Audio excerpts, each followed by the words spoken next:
Yo, what's up, y'all? How y'all doing? Wonderful day in America. It's me, the big homie, getting back at you with a couple local stories. Actually, it ain't local stories, it's bigger stories, national news. I might well be a journalist, everybody else is. Yeah, I heard Puppy went back to court today, try to get bail. Didn't happen. I told y'all it wasn't gonna happen, man. Check my last episode. Check back what I said. I mean, I ain't trying to hate on nobody, going through the system or whatever, but I mean, these are things that happen when you go through this, when you get caught up in the rapture. You get caught up in the rapture of love.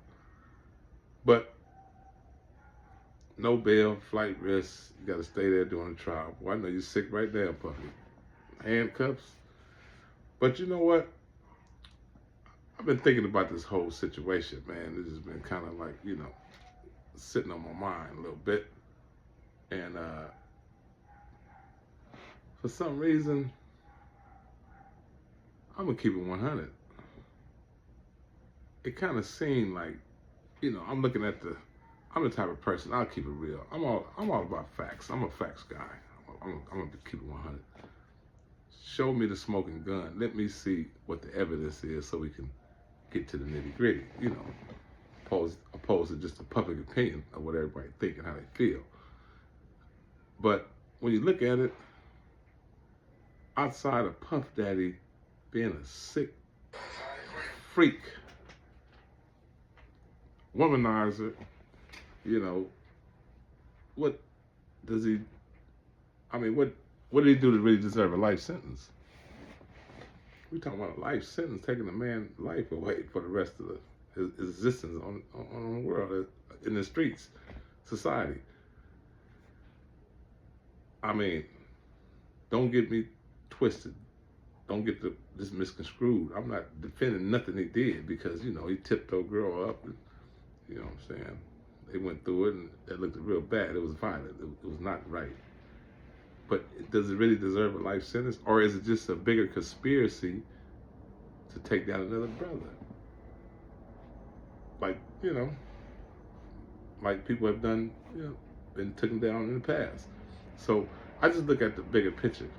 I just ask y'all to look at the bigger picture.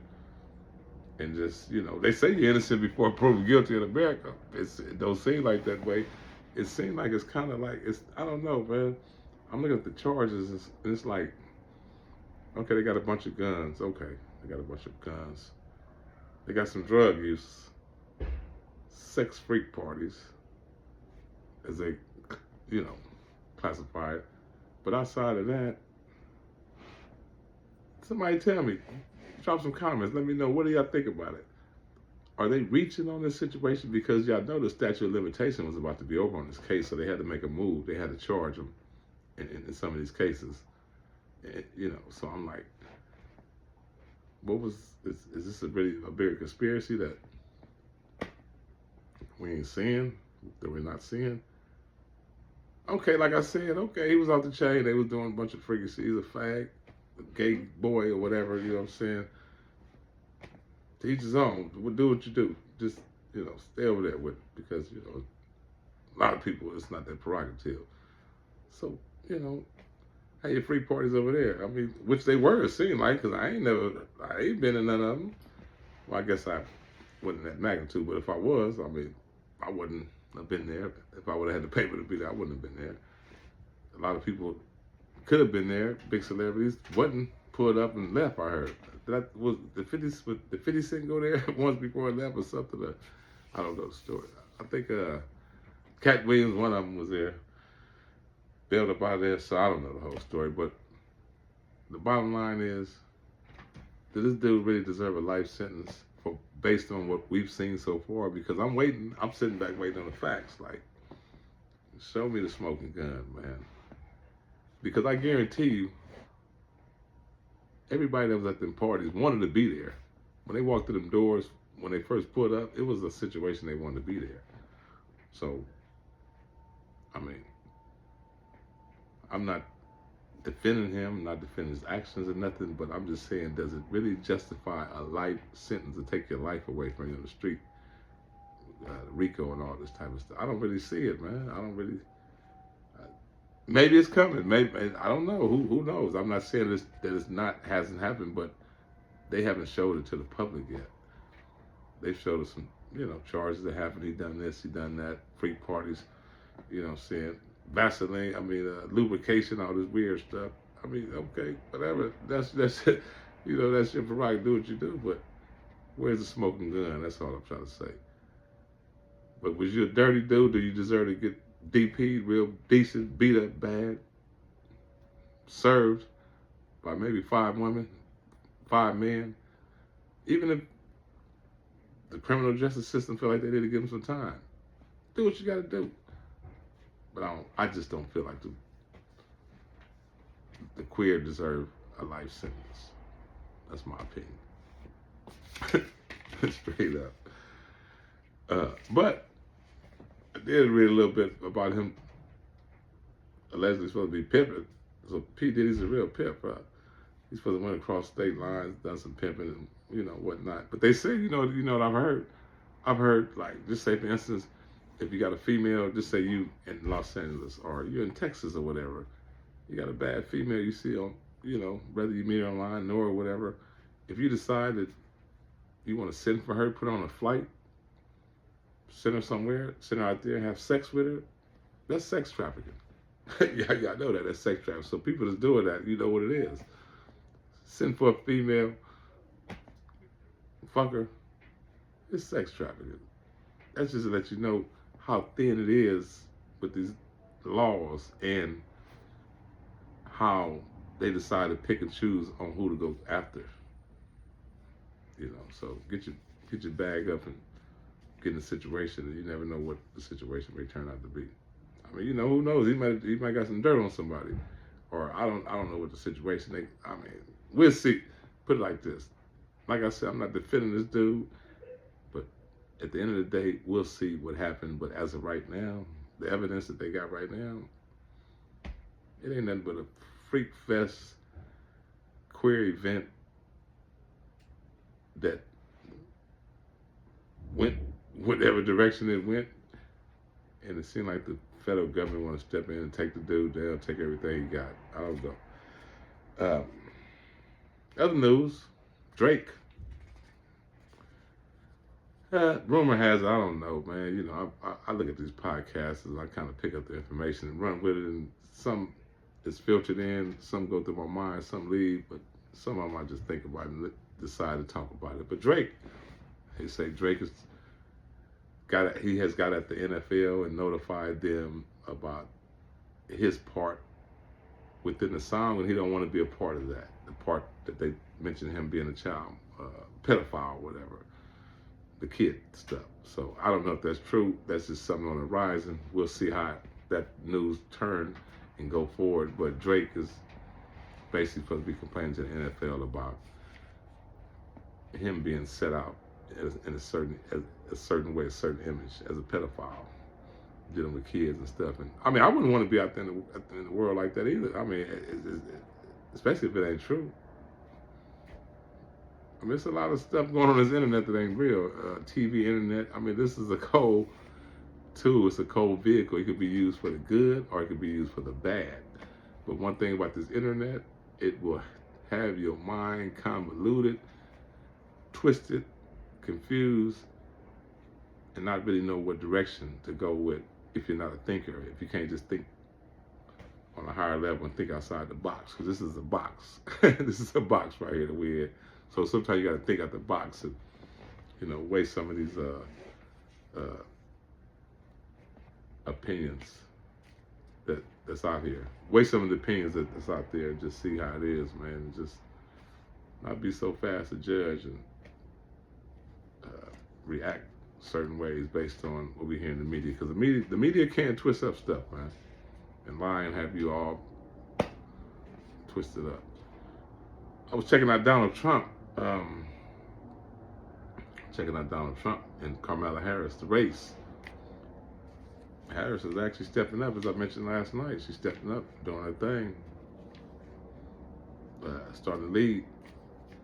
Donald Trump, you got to slow down, Trump. with all this foolishness, I mean, we know being crazy, being way out has gotten you to where you at.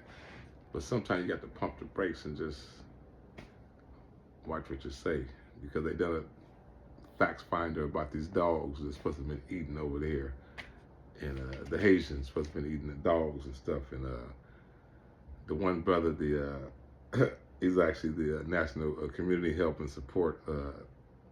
It's a Haitian National Help Community Support Center, uh, and the brother that run the center, he's really pissed off about the statements. I was watching him. He was making some comments, and he was like, "Man, this is outrageous. It makes our people look really bad, and how does the world look at this?" And, so they was really upset about that. So, Trump, you was going up, you're starting to go down a little bit, and hopefully you can figure out a way to figure it out, because I don't know how the country's gonna be with Carmelo. I know what he did. I kind of, I kind of, if it came down to it, the best of two evils, as people always mention, best of two evils, I would have to go with Donald Trump, or Orange Head. Let him do his thing. I would have to roll with Donald Trump, because, as I mentioned, he's a straight shooter, man. Whatever it is about this dude, he shoot a straight shot. Had a few shots at him too. Took a couple shots at him. Almost died for the country, man. For his rhetoric, for the drama that he be talking. Because sometimes, man, a mouth will say anything, and a mouth will get you in trouble, man. So you gotta watch the tongue, man. What the Bible say: he that keepeth his tongue keepeth his mouth. I mean, excuse me. The Bible say, he that keepeth his word keepeth his tongue. Something like that, man. Don't quote me on the Bible, man. Don't have me going there. See, y'all thought I was a Bible thumper for a minute. I thought I knew some quotes, but I don't. I thought I knew a couple for a minute myself. But yeah, man. Long story short, man, it's all about having your tongue in check and not saying the wrong things that have you crossed up in controversy, because controversy will have you destroyed, especially on this internet. I'm looking at it, seeing it all the time. But that's pretty much my time. I just want to thank you guys for being here for another tap in with the big homie, just checking in on this news station. The world news is happening.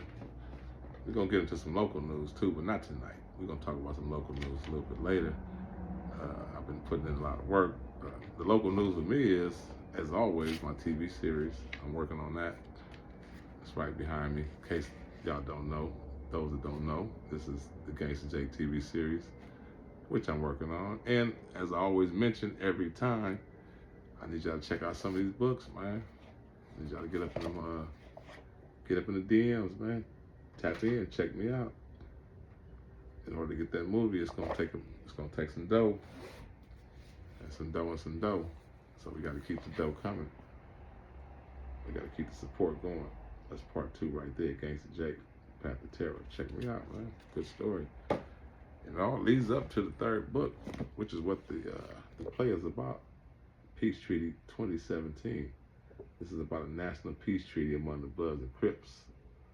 I'll read the back of it real quick. After more than 40 years of conflict between the notorious Bloods and Crips, thousands of fallen gang members and innocent bystanders rest in graveyards across the nation. In retrospect, Gangsta Jake, a once menace to society, hardcore gangbanger / serial killer whose sinister acts landed him on death row, declared a national peace treaty that changed the mindsets of a generation of thugs. Contrary to the Blood and Crip Peace Treaty of April 29, 1992, this one entailed consequences of death for anyone who chose to go against the true Gangsta Jake and his team of assassins, the Young Gun Murder Squads, so adamantly believed in. This page turner is a must-read for those who feel that street gang violence should be a part of our past in order to strengthen our futures. like I mentioned all the time, this gang thing is off the chain. It done got wild. It done got too out of control. That's actually Tookie Williams' casket right there when he died, when he passed. That was his casket right there. I decided to put that on the back of my book. But at any rate, man, y'all heard the story before. Read the story, or better yet, check it out when it comes to a theater near you, because it's coming.